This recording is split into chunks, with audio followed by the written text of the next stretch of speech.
देखिए बच्चों, आज हम लोग बात करते हैं ओम का नियम के बारे में। ठीक है, ओम्स का नियम के बारे में बात करेंगे। ठीक है, और उम्मीद करते हैं कि आप लोग ठीक होंगे और मन लगा के पढ़ रहे होंगे।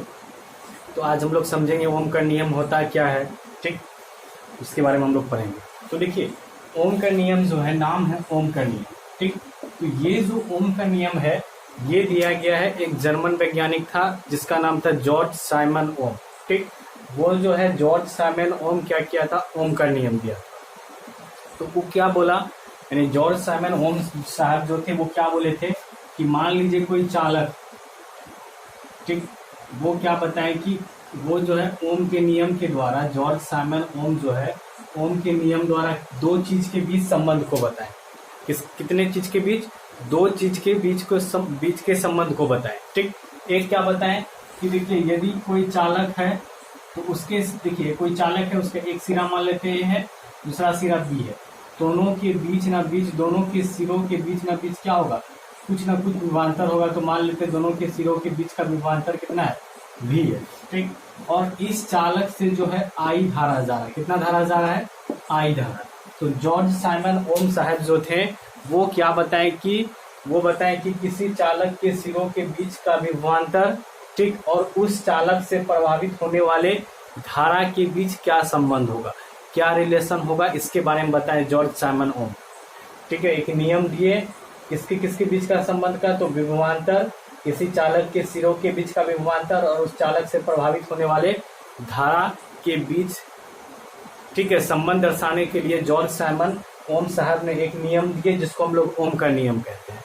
अब ओम का नियम होता क्या है वास्तव में, तो देखिए यदि कोई चालक है और उसका टेम्परेचर, यदि कोई चालक है, जैसे मान लेते हैं ए बी कोई चालक है, कंडक्टर। ठीक, ए बी क्या है, कंडक्टर है, चालक है। कंडक्टर तो आप लोग जानते ही होंगे कि वैसा पदार्थ जिससे क्या हो, विद्युत धारा प्रभावित हो या उससे हो कि उष्मा एक स्थान से दूसरे स्थान तक, उसके एक सिरे से दूसरे सिरे तक क्या हो, स्थानांतरित हो, जिसको हम लोग चालक बोलते हैं। क्या बोलते हैं, चालक बोलते हैं, कंडक्टर बोलते हैं। तो देखिए ओम साहब क्या बोले कि यदि कोई चालक हो, जैसे मान लीजिए ये ए बी चालक है और इससे होके आई धारा जा रहा है और इसके सिरों के बीच का विभवांतर मान लेते हैं बी है। ठीक, विभवांतर जानवे करते हैं आप लोग, विभवांतर क्या होता है, इंग्लिश में बोलते हैं उसको पोटेंशियल डिफरेंस।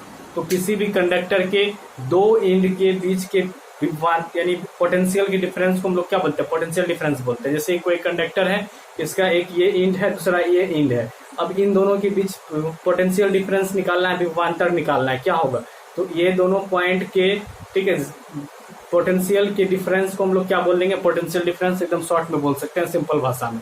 यानी पोटेंशियल डिफरेंस क्या हो जाएगा, किसी भी कंडक्टर के दो सिरों के बीच के पोटेंशियल के डिफरेंस को क्या बोलते हैं, पोटेंशियल डिफरेंस। ठीक है, तो ओम, जैसे मान लेते हैं ये दोनों सिरों के बीच का पोटेंशियल डिफरेंस कितना भी है और इस कंडक्टर से क्या जा रहा है, आई धारा जा रहा है। तो देखिए ओम साहब क्या बोले, जॉर्ज साइमन ओम, कि यदि किसी चालक का टेम्परेचर क्या हो, कांस्टेंट, टेम्परेचर क्या हो, कांस्टेंट हो, टेम्परेचर नियत हो, क्या हो, टेम्परेचर नियत हो। ओम साहब बताएं कि यदि किसी चालक तार का टेम्परेचर क्या हो, नियत हो, ठीक है, तो उस चालक तार से जो धारा प्रभावित होगा, ये जो धारा प्रभावित हो रहा है, यदि चालक तार का टेम्परेचर कांस्टेंट हो तो उस चालक तार से जो धारा प्रभावित होगा, जैसे मान लेते हैं इस चालक तार से धारा आई प्रभावित हो रहा है। ठीक है, तो बोले ओम साहब की यदि टेम्परेचर कांस्टेंट हो और उस चालक से जो धारा प्रभावित होगा वो जो हो जाएगा डायरेक्टली प्रोपोर्शनल हो जाएगा, यानी समानुपाती हो जाएगा। किसके, तो ये जो चालक है इसके जो सिरों के बीच का जो विभवांतर भी है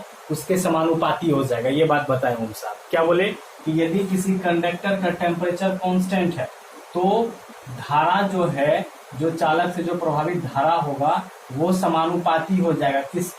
किसके समानुपाती, यानी डायरेक्टली प्रोपोर्शनल हो जाएगा। किसके डायरेक्टली प्रोपोर्शनल हो जाएगा, तो ये जो पोटेंशियल डिफरेंस है, ये दोनों सिरों यानी कंडक्टर के दोनों एंड पॉइंट के बीच का जो पोटेंशियल डिफरेंस है उसके समानुपाती हो जाएगा, डायरेक्टली प्रोपोर्शनल हो जाएगा। ये बताया ओम साहब, यानी ओम नियम के अनुसार से। ठीक है, ओम के नियम के अनुसार से क्या हो जाएगा, आई जो है पोटेंशियल डिफरेंस यानी धारा जो है पोटेंशियल डिफरेंस यानी विभवांतर की क्या हो जाएगा, समानुपाती हो जाएगा। धारा क्या हो जाएगा, विभवांतर के समानुपाती हो जाएगा। कब, जब चालक का टेम्परेचर क्या हो, कांस्टेंट हो, तो उस चालक से प्रभावित धारा उसके दोनों सिरों के बीच के विभवांतर के क्या होगा, समानुपाती होगा। ये बात ओम साहब बोले। बाद में जब ये समानुपाती का सिंबल हटाते हैं तो एक कांस्टेंट आता है। क्या आता है, एक कांस्टेंट आता है नीचे यहाँ पे, जिसको हम लोग प्रतिरोध कहते हैं। क्या कहते हैं? प्रतिरोध। और जनरली प्रतिरोध को हम लोग आर से दर्शाते हैं। किससे दर्शाते हैं? आर से। तो यहाँ पे जो आर है, ठीक है, ये आर क्या है? तो ये आर है प्रतिरोध, जिसको हम लोग रेजिस्टेंस कहते हैं। क्या कहते हैं इसको हम लोग? बच्चों इसको हम लोग क्या कहते हैं? रेजिस्टेंस कहते हैं। ये आर क्या है? प्रतिरोध है। तो ये एक रिलेशन बताए, किसके बीच बताए ये रिलेशन? धारा और विभवांतर के बीच, ठीक है। ओम साहब जो है धारा और विभवांतर के बीच एक रिलेशन बताया और यहाँ से एक फॉर्मूला आया, ठीक। तो यही हो गया ओम का नियम। तो ओम का नियम आप लोग को समझ में आ गया, उम्मीद करते हैं, ठीक है।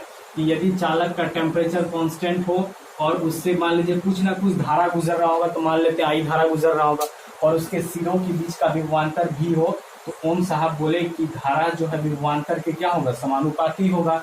और जब ये समानुपाती का सिंबल हटाते हैं तो नीचे एक कांस्टेंट आता है, जिसको हम लोग क्या कहते हैं? प्रतिरोध कहते हैं। क्या कहते हैं? प्रतिरोध कहते हैं, रेजिस्टेंस कहते हैं, ठीक है। आर एक क्या है? कांस्टेंट। आर एक क्या है? कांस्टेंट, ठीक। तो ये देखिए ओम साहब जो है ये बता दिए, ठीक है, ये रिलेशन बता दिए ओम साहब कि धारा जो विभवांतर के समानुपाती होगा। अब इसको क्या किए? प्रूफ करके भी वो दिखाए, ठीक है। इसको क्या किए? ओम साहब जो इसको प्रूफ करके भी दिखाए। अब देखिए इसको प्रूफ कैसे करेंगे? ओम साहब इसको प्रूफ किए, जिसको हम लोग प्रूफ करके आप लोग को बता देते हैं, ठीक है, कि आखिर ओम साहब इसको कैसे सिद्ध किए, कैसे प्रूफ कर पाए। तो देखिए एकदम सिंपल सा बात है। ओम का नियम का सत्यापन कैसे करेंगे? तो ओम का नियम का सत्यापन होगा, देखिए जैसे एक कंडक्टर ले लेते हैं, जैसे मान लेते हैं एक कंडक्टर ले लिए, क्या ले लिए? एक कंडक्टर ले लिए, ठीक है। जैसे इसका एक सिरा ए हो गया, दूसरा सिरा क्या हो गया? बी हो गया। अब देखिए इस कंडक्टर को लिए, ठीक है, और इस कंडक्टर को क्या करते हैं? वायर के थ्रू जोड़ दिए, ठीक है। एक कंडक्टर है, इसको क्या कर दिए? वायर के थ्रू जोड़ दिए, ठीक है। वायर से जोड़े और वायर को ले जाकर किससे जोड़ दिए? सेल से जोड़ दिए। जैसे एक सेल लगा दिए, यहाँ पे कितना सेल लगा दिए हैं? यहाँ पे एक सेल लगा दिए हैं। और यहाँ पे क्या कर दिए? हम स्विच लगा दिए हैं। क्या लगा दिए बताइए? यहाँ पे हम स्विच लगा दिए, ठीक है। सेल भी लगा दिए और यहाँ पे क्या लगा दिए? हम स्विच भी लगा दिए। सेल भी लगाए हैं और यहाँ पे क्या लगाए हैं? स्विच भी क्या कर दिया? लगा दिए, ठीक है। अब जैसे मान लीजिए ये बड़ा वाला पता है आपको, सेल का सिंबल यही होता है, ठीक है। स्विच का सिंबल ये होता है और वायर को जनरली लाइन के द्वारा हम लोग दर्शाते हैं। ये सब तो आप लोग जानते होंगे, प्रीवियस क्लास में भी आप लोग पढ़े हुए 8th क्लास में, ठीक है। तो अब देखिए जैसे ये हम इलेक्ट्रिक सर्किट बना दिए, एक परिपथ बना दिए, एक कंडक्टर है, ये सब वायर है, ये सेल है और ये जो हो गया स्विच हो गया, ठीक है। अब देखिए क्या करते हैं, इसमें हम क्या करते हैं? और दो चीज जोड़ते हैं। एक तो हम जोड़ेंगे वोल्ट मीटर, ठीक है। वोल्ट मीटर के बारे में ये वोल्ट मीटर जोड़ेंगे और दूसरा ए मीटर जोड़ेंगे। तो वोल्ट मीटर के बारे में आप लोग जानते हैं कि ये क्या करता है? वोल्ट मीटर का काम होता है कि पोटेंशियल डिफरेंस को मापना, यानी विभवांतर को मापने का काम करता है वोल्ट मीटर। और ए मीटर क्या करता है? धारा को मापने का काम करता है। तो अगले दिन एक वीडियो हम वोल्ट मीटर और ए मीटर पे भी बना देंगे, लेकिन आप लोग डायरेक्ट समझिए कि वोल्ट मीटर क्या करता है। तो वोल्ट मीटर जो है विभवांतर यानी पोटेंशियल डिफरेंस मापने का काम करता है, और ए मीटर क्या करता है? तो ए मीटर किसी भी परिपथ में पूर्ण धारा, संपूर्ण धारा को मापने का काम करता है। तो यहाँ देखिए हम क्या करते हैं? यहाँ पे वोल्ट मीटर लगा दिया। और हमेशा याद रखिएगा वोल्ट मीटर को हम लोग पैरेलल कॉम्बिनेशन में जोड़ते हैं, या ए मीटर को हम लोग सीरीज कॉम्बिनेशन में जोड़ते हैं। तो पैरेलल या सीरीज कॉम्बिनेशन क्या होता है, इस पे भी हम वीडियो बनाएंगे धीरे धीरे, ठीक है। तो फिलहाल आप लोग समझिए, ठीक। जैसे यहाँ पे हम क्या कर दिए? ए मीटर जोड़ दिए। ए मीटर को बताएं कि सीरीज कॉम्बिनेशन में जोड़ते हैं। किसमें जोड़ते हैं? सीरीज कॉम्बिनेशन में जोड़ते हैं, ठीक है। ये प्लस ये माइनस, ठीक है। ए मीटर को किसमें जोड़ते हैं? सीरीज कॉम्बिनेशन में जोड़ते हैं, ठीक। अब देखिए यहाँ पे भी कितना सेल लगा हुआ है? एक सेल लगा हुआ है। कितना सेल लगा हुआ है? एक सेल लगा हुआ है। और जैसे ही स्विच को ऑफ करेंगे तो धारा प्रभावित होगा। तो ये ए मीटर क्या करेगा? धारा माप के बताएगा। और ये वोल्ट मीटर क्या करेगा? पोटेंशियल डिफरेंस मापेगा। क्या मापेगा? वोल्ट मीटर जो है बच्चों पोटेंशियल डिफरेंस को मापेगा, ठीक है। तो जैसे मान लीजिए यहाँ पे चार्ट बनाते हैं, जैसे आप लोग ग्राफ बनाते होंगे ना, 9th क्लास में आप लोग ग्राफ बनाए होंगे, या 10th क्लास में भी पढ़िएगा, ठीक है, कि दो समीकरण दिया रहेगा, उस समीकरण को आप लोग सॉल्व कीजिएगा, ठीक है, ग्राफ मेथड से। तो 10th क्लास में भी आप लोग का सिलेबस में है ये, ठीक है, कि ग्राफ मेथड से आप लोग इक्वेशन को सॉल्व कीजिएगा। तो चलिए वो तो मैथ का बात हो गया, जब मैथ का हम वीडियो बनाएंगे तो वहां आप लोग को समझा देंगे कैसे सॉल्व करते हैं। फिलहाल अभी डायरेक्ट यहाँ समझते हैं कि एक चार्ट बनाते हैं। क्या चार्ट बनाते हैं? देखिए हम क्या करते हैं, आई लिखते हैं, ठीक है, या हम यहाँ पे आई लिखते हैं, ठीक है, और यहाँ पे क्या रखते हैं? आर रखते हैं, ठीक है। ये दोनों का एक चार्ट बनाते हैं इस प्रकार से, ठीक। अब देखिए हम क्या करते हैं, यहाँ पे ध्यान से देखिए सब कुछ। जैसे मान लीजिए हम एक सेल लगा, क्या हो गया? एक सेल लगा, ठीक है। धारा यहाँ किसमें होगा? एम्पेयर में होगा। और पोटेंशियल डिफरेंस किसमें होगा? वोल्ट में होगा, ठीक है। सॉरी, यहाँ पे रेजिस्टेंस नहीं होगा, यहाँ पोटेंशियल डिफरेंस होगा। पोटेंशियल डिफरेंस मापेगा ये वोल्ट मीटर, क्या करेगा? पोटेंशियल डिफरेंस मापेगा। तो पोटेंशियल डिफरेंस जो होगा वो वोल्ट में होगा, ठीक है, उसका SI यूनिट वोल्ट होता है। और धारा का क्या होता है? एम्पेयर होता है। तो धारा इसमें एम्पेयर में होगा, ठीक है। अब जैसे मान लीजिए हम एक सेल लगाए, कितना सेल लगाए, एक सेल लगाए, ठीक। तो एक सेल लगाए हैं तो ए मीटर कुछ ना कुछ मापेगा और वोल्ट मीटर भी क्या करेगा, ए मीटर क्या करेगा, धारा को मापेगा और वोल्ट मीटर पोटेंशियल डिफरेंस को मापेगा, ठीक है। तो देखिए ए मीटर कितना धारा को माप रहा है, तो मान लेते ए मीटर जो है 1 एम्पियर धारा माप रहा है, ठीक। और पोटेंशियल डिफरेंस कितना माप रहा है, वोल्ट, ठीक है। वोल्ट मीटर यानी 2 वोल्ट का पोटेंशियल डिफरेंस माप रहा है, ठीक। अब देखिए एक सेल लगाए तो धारा 1 एम्पियर है और पोटेंशियल डिफरेंस कितना है, 2 वोल्ट, ठीक। अब देखिए उसी माप का हम क्या करते हैं, सेम माप का हम दूसरा सेल लगा देते हैं, सेम माप का क्या करते हैं, एक और सेल लगा देते हैं, ठीक है। एक और क्या कर दिए, सेल लगा दिए सेम माप का। तो एक बात बताइए, धारा क्या होगा, पहले एक सेल था तो धारा क्या हो रहा था, 2 गुना हो रहा था, ठीक है। तो फिर से जब हम ए मीटर में देखेंगे, देखिए ये आप लोग को अभी आप लोग को बात मानना पड़ेगा, ठीक है। एग्जैक्ट हम लोग पता कर सकते हैं कब, जब आप लोग ए मीटर या वोल्ट मीटर को जोड़ के, ठीक है, परिपथ बना के आप लोग जब एक सेल लगा के देखिएगा, फिर दोबारा 2 सेल लगा के देखिएगा, 3 सेल लगा के देखिएगा, जब प्रैक्टिकली आप लोग देखिएगा तो फिर वहां क्लियर समझ में आएगा, ठीक है। यहाँ लेकिन मेरा बात तो समझिए हम क्या कहना चाह रहे हैं। जैसे एक सेल लगाए तो 1 एम्पियर धारा हुआ तो पोटेंशियल डिफरेंस कितना हुआ, मान लेते 2 वोल्ट हुआ। उसी माप का सेम दूसरा सेल लगाएंगे, ठीक। तो फिर दोबारा धारा बढ़ के कितना हो जाएगा, 2 एम्पियर हो जाएगा जब हम लोग ए मीटर में देखेंगे, ठीक है। यदि पहली बार 1 एम्पियर आ रहा है, सेम माप का 2 सेल लगाएंगे तो धारा कितना आ जाएगा, 2 एम्पियर और पोटेंशियल डिफरेंस कितना हो जाएगा, 4 वोल्ट हो जाएगा, ठीक है। उसी प्रकार अब सेम माप का हम क्या करते हैं, एक सेल की जगह 3 सेल लगा देते हैं। कितना सेल लगा देते हैं, 3 सेल। तो धारा कितना एम्पियर हो जाएगा, 3 एम्पियर और पोटेंशियल डिफरेंस कितना वोल्ट हो जाएगा, 6। अब 3 की जगह हम क्या करते हैं, 4 सेल लगा देते हैं। तो धारा कितना एम्पियर हो जाएगा, 4 और पोटेंशियल डिफरेंस कितना हो जाएगा, 8 वोल्ट हो जाएगा, ठीक है।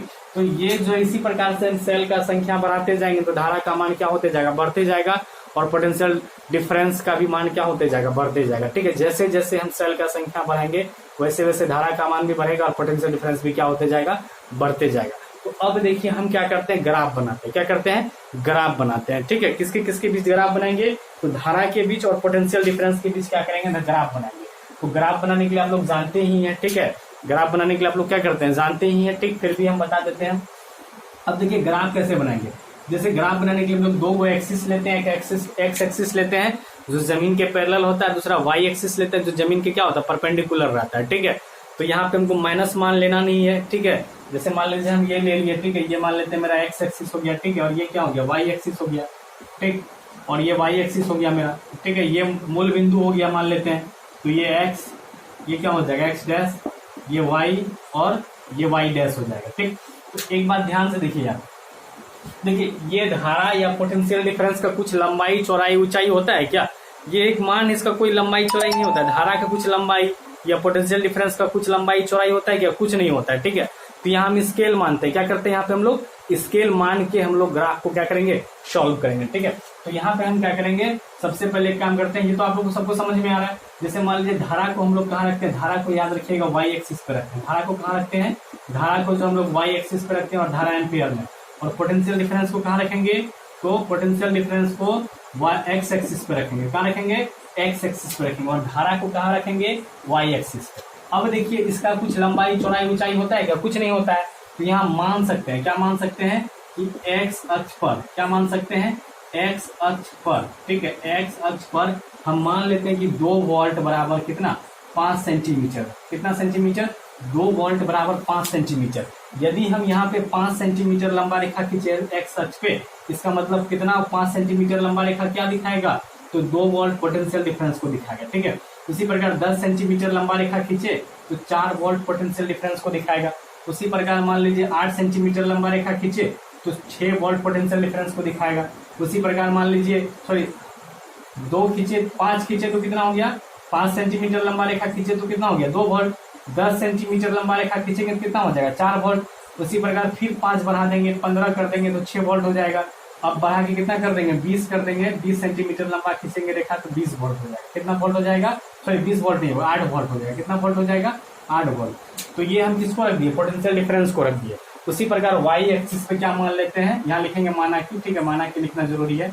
उसी प्रकार वाई एक्सिस पे लिखते हैं तथा कहाँ पे, वाई अक्ष पर, कहाँ पर, वाई अक्ष पर, ठीक है। मान लेते हैं कि 1 एम्पियर बराबर कितना सेंटीमीटर, 5 सेंटीमीटर। यहाँ क्या मान लिए, 1 एम्पियर बराबर 5 सेंटीमीटर। मानने का आप लोग कुछ भी मान सकते हैं, मानने के लिए कोई बाउंडेशन नहीं होता है। हम क्या मान लिए, 1 एम्पियर बराबर 5 सेंटीमीटर। अब यदि यहाँ पे 5 सेंटीमीटर लंबा रेखा खींचेंगे, इसका मतलब धारा का मान कितना होगा 1 एम्पियर। ठीक है, 10 सेंटीमीटर लंबा रेखा खींचेंगे, धारा का मान कितना 2 एम्पियर। 15 सेंटीमीटर लंबा रेखा खींचेंगे, धारा का मान कितना एम्पियर हो जाएगा बताइए, धारा का मान हो जाएगा 3 एम्पियर। उसी प्रकार 20 सेंटीमीटर लंबा रेखा खींचेंगे, धारा का मान कितना हो जाएगा 4 एम्पियर। तो ये क्या कर दिए, विभवांतर यानी पोटेंशियल डिफरेंस को एक्स एक्सिस पे रख दिए और धारा को वाई एक्सिस पे रख के इस प्रकार से हम लोग क्या कर लिए, इतना सा काम कर लिए। ठीक, अब आगे क्या करेंगे, तो देखिए पहले मेरा जो है पहला कंडीशन में धारा 1 एम्पियर, पोटेंशियल डिफरेंस कितना वोल्ट 1 वोल्ट, तो धारा 1 एम्पियर यहाँ पे और पोटेंशियल डिफरेंस 2 वोल्ट है, तो पोटेंशियल डिफरेंस 2 वोल्ट यहाँ पे है। तो हम क्या करेंगे, इधर से भी बढ़ेंगे और इधर से भी बढ़ेंगे, देखेंगे जहां पे काट दिया एक दूसरे को इस प्रकार से घेर के गोल कर देंगे। ठीक, उसी प्रकार दूसरा कंडीशन में देखिए धारा कितना वोल्ट है 100 एम्पियर, 2 एम्पियर, पोटेंशियल डिफरेंस कितना वोल्ट है 2 वोल्ट, तो धारा 2 एम्पियर कहाँ मिलता है यहाँ पे मिलता है और पोटेंशियल डिफरेंस 4 वोल्ट यहाँ पे मिलता है। तो ये पॉइंट लिए इसको इस प्रकार से घेर दिए। ठीक, उसी प्रकार तीसरा कंडीशन देखिए धारा कितना एम्पियर है 3 एम्पियर और पोटेंशियल डिफरेंस कितना वोल्ट है 6 वोल्ट है, तो यहाँ से बढ़ेंगे इस प्रकार से और यहाँ से इस प्रकार से बढ़ेंगे और इस प्रकार से घेर देंगे पॉइंट को। चौथा कंडीशन में देखिए धारा कितना एम्पियर है 4 एम्पियर, पोटेंशियल डिफरेंस कितना वोल्ट है 8 वोल्ट है, तो इधर भी हम क्या कर दिए, इसको इधर 4 एम्पियर से बढ़ गए, इधर 8 वोल्ट से बढ़ गए, यहाँ पे मिला, इसको घेर दिए। इसी प्रकार मेरा मन जितना हम ले सके, इसी प्रकार आगे जितना मेरा मन करेगा 4 सेल 5 सेल 6 सेल जोड़ते जाएंगे सेम माप का, उस हिसाब से धारा भी बढ़ेगा और पोटेंशियल डिफरेंस भी क्या होते जाएगा, बढ़ते जाएगा। ठीक है, तो देखिए यहाँ पर हमको एक पॉइंट मिला, एक ये मिला, एक ये मिला, एक मिला, ये मिला, सारा पॉइंट को हम क्या करते हैं मिलाते हैं इस प्रकार से। ठीक है, सारा पॉइंट को क्या कर दिए मिलाएं। तो देखिए जब हम ग्राफ खींचे, सारा पॉइंट को मिला के जब हम ग्राफ खींच रहे हैं तो ग्राफ एक सरल रेखा मिल रहा है। ठीक है, कैसा रेखा मिल रहा है, सरल रेखा। और आप लोग 9th क्लास में पढ़े होंगे कि जब भी दो चर राशि के बीच ग्राफ खींचते हैं और ग्राफ यदि सरल रेखा मिल जाए, कैसा रेखा मिल जाए, सरल रेखा मिल जाए, तो वो दोनों क्या होगा, एक दूसरे के समानुपाती होगा, दोनों राशि एक दूसरे के क्या होगा, समानुपाती होगा। तो यहाँ जो ग्राफ खींचे हम किसके बीच खींचे, धारा और विभवांतर के बीच खींचे। किसके किसके बीच धारा ग्राफ खींचे हैं, धारा और विभवांतर के बीच क्या किए, ग्राफ खींचे। और जब हम ग्राफ खींचे तो ग्राफ एक कैसा रेखा मिला, सरल रेखा मिला। इसका मतलब हम समझ गए, इसका मतलब यहाँ से सिद्ध होता है कि धारा जो विभवांतर के क्या है, समानुपाती है। यदि ग्राफ सरल रेखा नहीं मिलता इसका मतलब धारा विभवांतर के समानुपाती नहीं होता। ठीक, लेकिन ग्राफ जो है एक सरल रेखा मिला तो यहाँ से हम समझ गए कि धारा क्या है, विभवांतर के समानुपाती है। ठीक है, और ये बात यहाँ पे क्या होता है, प्रूफ होता है। ठीक, ये बात यहाँ पे क्या होता है, प्रूफ होता है। ठीक, उम्मीद करते हैं सबको ओम का नियम समझ में आ गया होगा, या ओम का नियम को प्रूफ कैसे करते ये बात भी सबको समझ में आ गया होगा। ठीक है, चलिए ठीक, फिर से एक बार हम फटाफट प्रैक्टिस करवा देते हैं तेजी से। जैसे ओम का नियम, एक जर्मन वैज्ञानिक था जिसका नाम था जॉर्ज साइमन ओम। उसने क्या किया, तो उसने धारा और विभवांतर के बीच एक रिलेशन दर्शाया जिसको हम लोग कहते हैं ओम का नियम। ठीक है, और वो क्या बोला कि यदि किसी कंडक्टर का टेम्परेचर कांस्टेंट हो तो उससे जो भी धारा प्रभावित हो, ठीक है, तो उसके सिरों के बीच का जो पोटेंशियल डिफरेंस होगा उसके क्या होगा, समानुपाती होगा। तो मान लीजिए उससे धारा आई प्रभावित हो रहा है, उसके सिरों के बीच का पोटेंशियल डिफरेंस क्या है, V है, तो आई जो है V के क्या होगा, समानुपाती होगा। धारा